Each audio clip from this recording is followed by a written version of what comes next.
সকলকে অনেক অনেক শুভেচ্ছা জানাই। আজকের একটি কবিতা, এটিও রবীন্দ্রনাথ ঠাকুরের লেখা। তার কাব্যগ্রন্থের নাম শিশু এবং কবিতার নাম জন্মকথা। পড়ি তাহলে।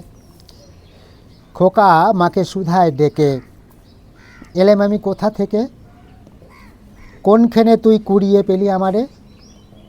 মা শুনে কয় হেসে কেঁদে, খোকারে তার বুকে বেঁধে ইচ্ছা হয়েছিলি মনের মাঝারে। ছিলি আমার পুতুল খেলায় ভোরে শিব পূজার বেলায়, তোরে আমি ভেঙেছি আর গড়েছি।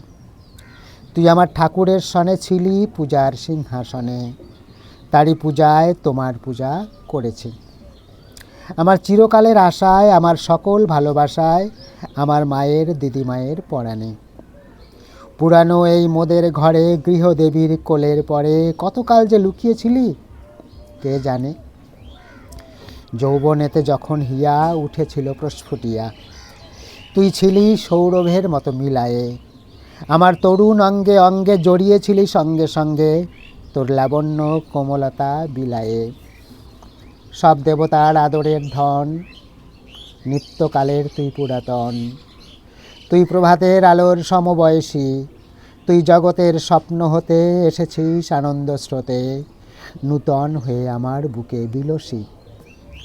দিনের নিমেষে তোমায় হেরে তোর রহস্য বুঝি নেড়ে, সবার ছিলি আমার হলি কেমনে।